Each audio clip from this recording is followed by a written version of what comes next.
Understanding ये है कि ज्यादा सीटें मिले।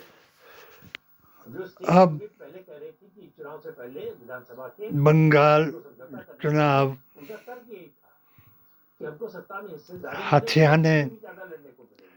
सत्ता हथियाने के बाद अपने दम पे जो 5 जीत के आए जिता लेते अगर अकेले चुनाव लड़ रहे हैं। बीजेपी नहीं होते तो ये 5 के 2024 में जो 9 सांसद जीत जाते तो बड़ी बात होती। 9 एमपी जिताए हिंदू मुस्लिम ने नेहरू गांधी खानदान और मुसलमान को गद्दार बताने संविधान संशोधन विधेयक पर हमेशा वालों का तो अब आपने डीएमके के एमपीज का साथ तो खो दिया, उनको फ्री कर दिया आपने। राहुल गांधी ममता बनर्जी को फ्री कर दिया।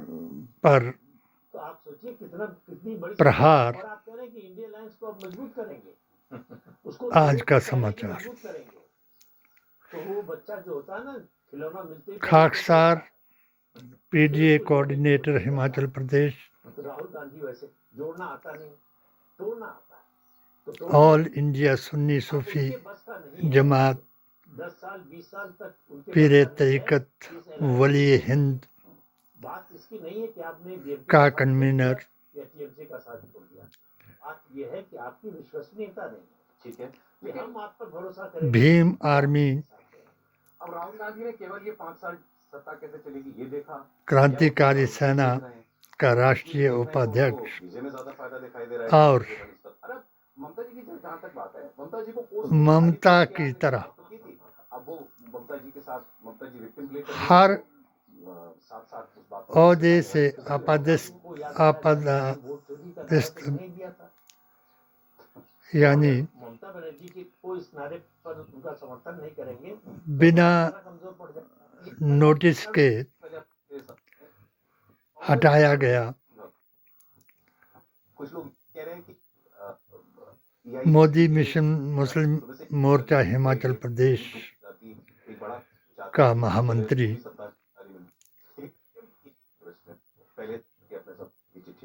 का HHAQ यूट्यूब का बयान इस पर दें। गांधीवादी सनातनी और अहले बैयत सुन्नी ध्यान, एक बात हदीस की, एक बात खबीस की, एक बात संविधान की और एक बात मुसलमान की।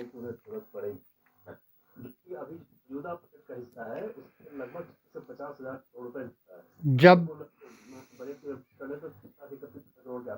यूजीसी यूसीसी भारत माता की जय, वंदे मातरम, जय हिंद का कुछ अंधभक्त दकियानूस वैदिक इस्लाम, भारत की शान और संविधान को ना जानने वाले मुसलमानों ने विरोध किया तो इनको बीजेपी को 80-20 का फार्मूला साबित करने का और अपना संकल्प 1925 को दोहराने का मौका दिया। 1925 में जो इन्होंने संकल्प लिया था वो कांग्रेस मुक्त और मुस्लिम मुक्त भारत बनाने का संकल्प था, जिसका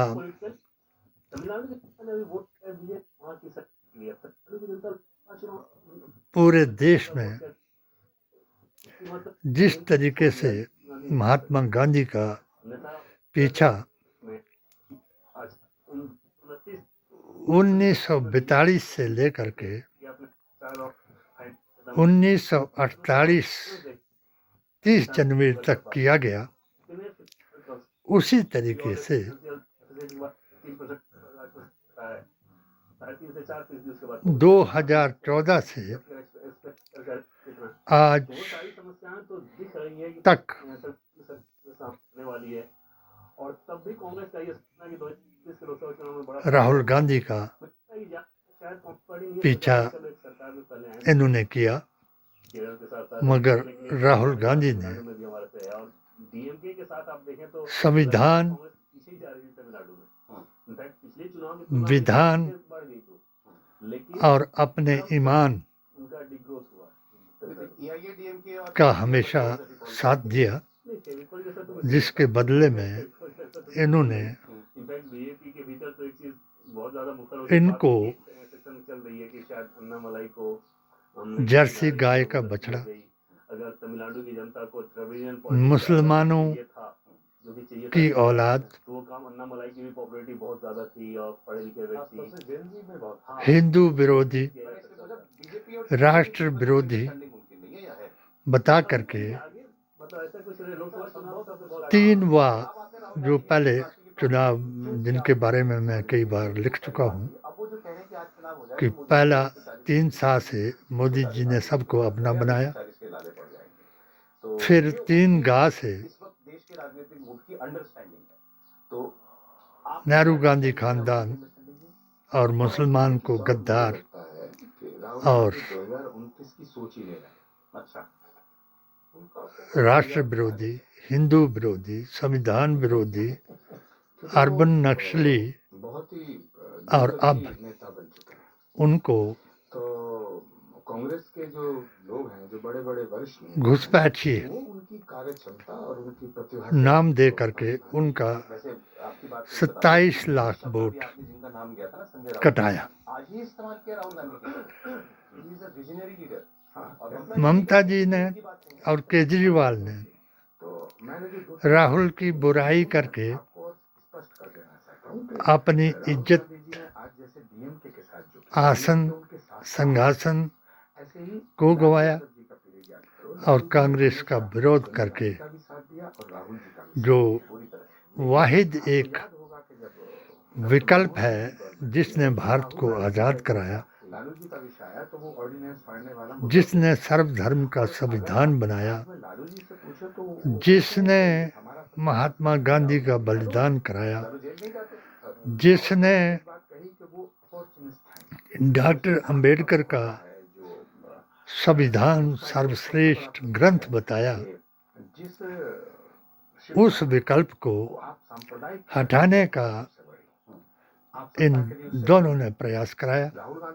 और आज अगर राहुल जो सच्चाई अपनी व्यक्त की कि मैं ममता के साथ हूँ और जो हुकूमत अभी एक एक्टर की बन गई, अब उसके लिए राहुल को गद्दार कहने का इन्होंने मौका दिया, मगर राहुल गद्दार नहीं, वफादार हैं उस मुल्क के जिस मुल्क के लिए इसके बुजुर्गों ने कुर्बानी दी।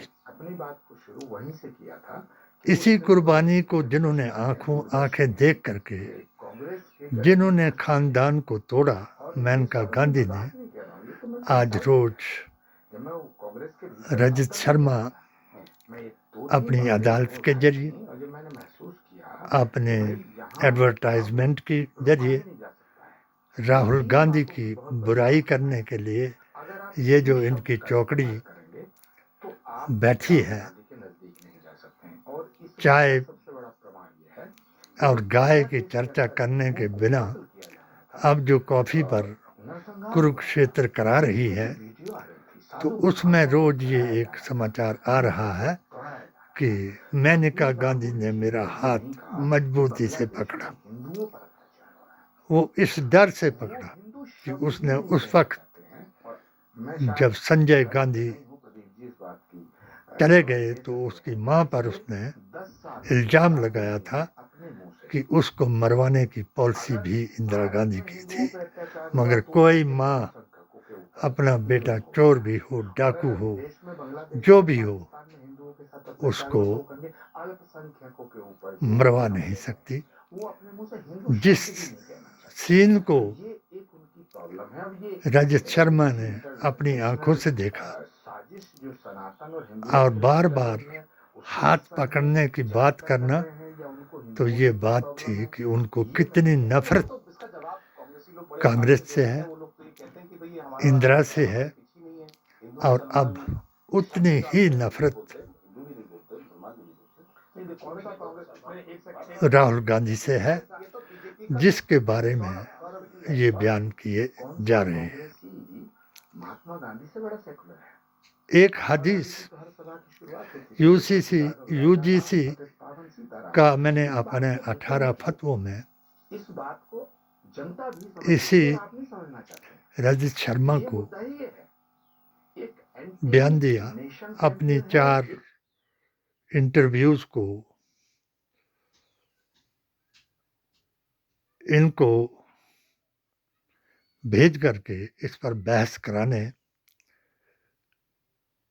का निवेदन किया, मगर इन्होंने फतह का फतवा दिखाया, मगर मेरे एक भी फतवे पर बहस करने का इनको विश्वास नहीं आया, क्योंकि ये उस बात को साबित करता है कि मुसलमान गद्दार नहीं, वफादार है। कांग्रेस संविधान बनाने वाली है, सर्वधर्म सौहार्द के ग्रंथ को बचाने वाली है, ये देश को तोड़ाने वाली नहीं।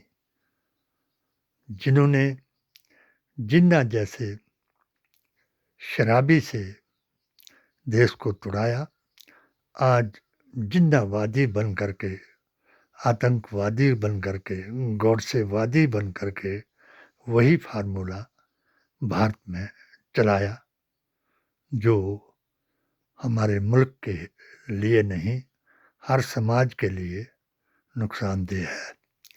हिंदू हिंदू करके इन्होंने अगर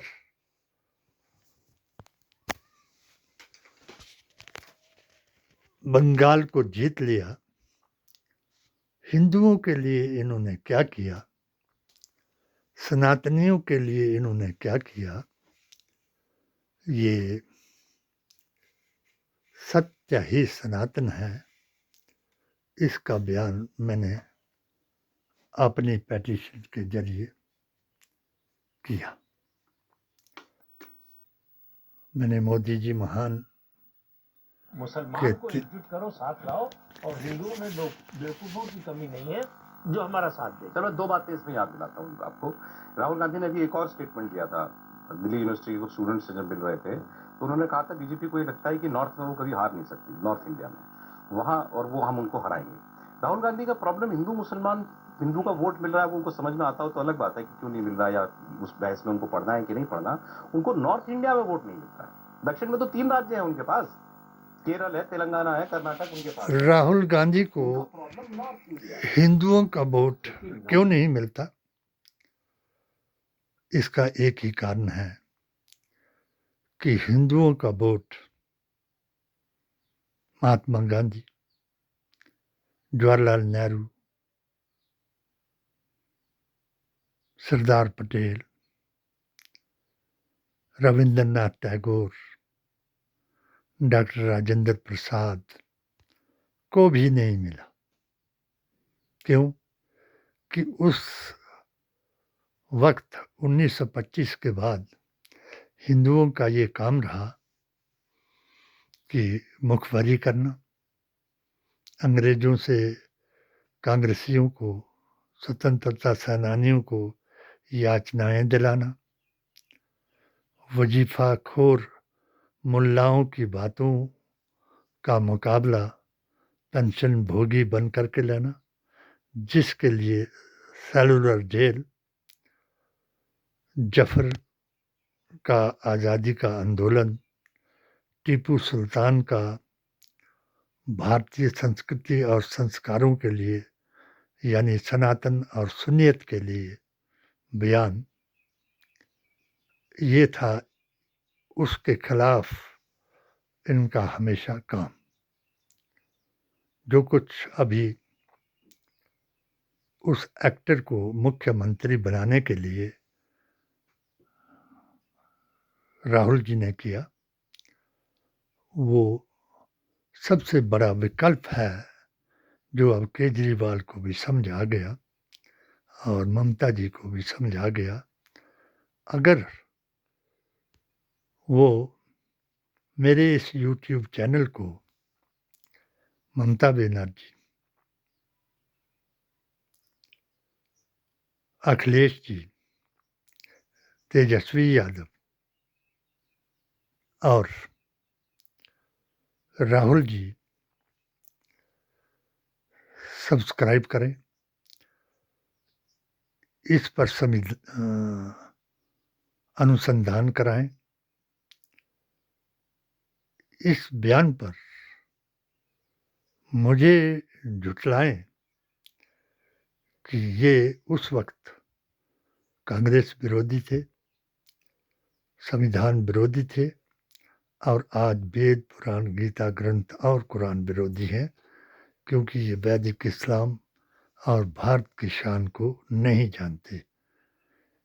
यूसीसी की एक हदीस, जिस वक्त इसी तरह जिस तरह आज मुसलमानों के खिलाफ कई किस्म के इल्ज़ाम लगाए जा रहे हैं, इनको गद्दार, अर्बन नक्सली, घुसपैठी, जो कुछ भी इनके मन में आता है वो इल्ज़ाम लगा करके यही गद्दार बताए जाते हैं।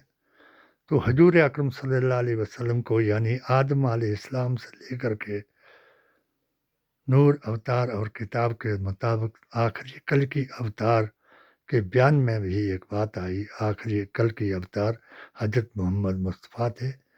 इसका सबूत हमने वेद पुराण गीता ग्रंथ और कुरान से दिए। एक बार एक लड़की ने चोरी कर ली और उस लड़की का नाम फातिमा था और हजूर अकरम सल्लल्लाहु अलैहि वसल्लम की लड़की का नाम भी फातिमा था। ये कयास लोगों के बीच में आया कि जिस तरीके से मुसलमानों के खिलाफ ये अफवाहें फैलाते हैं और मुसलमानों को नीचा दिखाने के लिए तरह तरह की बातें कर करके हजूर अकरम सल्लल्लाहु अलैहि वसल्लम से गुस्ताखी कराते हैं, तो अब ये अफवाह फैलाएंगे कि फातिमा ने चोरी कर ली और वो फातिमा का नाम नबी की लड़की के साथ मिलाएंगे और हमारे नबी को बदनाम कराएंगे। दो चार असवाबों में ये सलाह की कि हम हजूर के पास जाते हैं, क्योंकि उस वक्त हजूर की यूसीसी के मुताबिक अगर कोई लड़की चोरी करती है या लड़का करता है तो उसका एक हाथ काट दिया जाता था।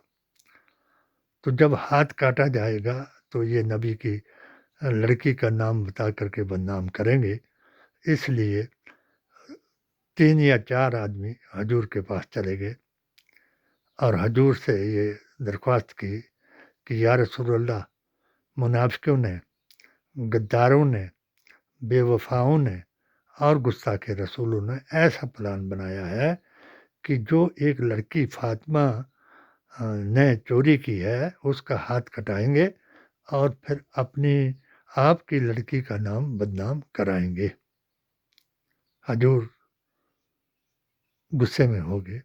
उन्होंने फरमाया कि सुन लो, जो तुम इस सिफारिश को लेकर के आए हैं, कसम है उस खुदा की कि एक हाथ काटने की सजा तो मैंने अपने यूसीसी के कानून के मुताबिक लोगों को बताई है। अगर मेरी लड़की इस काम को करेगी तो कसम है खुदा की मैं उसके दोनों हाथ कटवा दूंगा। सुभान अल्लाह। ये है आखिरी नबी का फरमान और ये है खबीस का बयान कि जो कुछ किया वो मुसलमान ने किया, देश को तोड़ा मुसलमान ने तोड़ा। नेहरू गांधी खानदान और मुसलमान को बदनाम किया तो इन्होंने किया। मगर मैं इसका हजारों सबूत दे करके अपने HHAQ के जरिए से कई बार बता चुका हूँ। जब तक जिंदा हूँ तब तक बताता रहूँगा। मैं हमेशा यही कहूँगा कि वैदिक इस्लाम ही भारत की शान है और हज़रत मोहम्मद मुस्तफ़ा का आखिरी बयान है कि ऐ लोगों, जब तुम पर ऐसा ज़माना आए तो इन नस्ताइन सब्र व सलात, सब्र और नमाज से काम लो। यही महात्मा गांधी ने हे राम हे राम हे राम करते अपना बलिदान दिया और ये ऐलान किया कि अगर कोई सत्यमेव जयते कहने वाले को और क्रांतिकारी को और भारत को आज़ाद कराने वाले को शहीद भी कर देगा तो उनकी शहादत के बाद भी हर व्यक्ति उनका नाम लेगा। रघुपति राघव राजा राम, सबको सन्मति दे भगवान। जय बापू, जय भीम, जय संविधान। यही है डॉक्टर शेख की कहानी और यही है हर सत्य सनातन की कथा सुनने वाले की कहानी कि इनको आदम के दो बेटों की कथा सुना दो ताकि ये हराम और हलाल में, हक और बातिल में, सच और झूठ में, ईमानदार और बेईमान में फर्क कर सके। जय हिंद।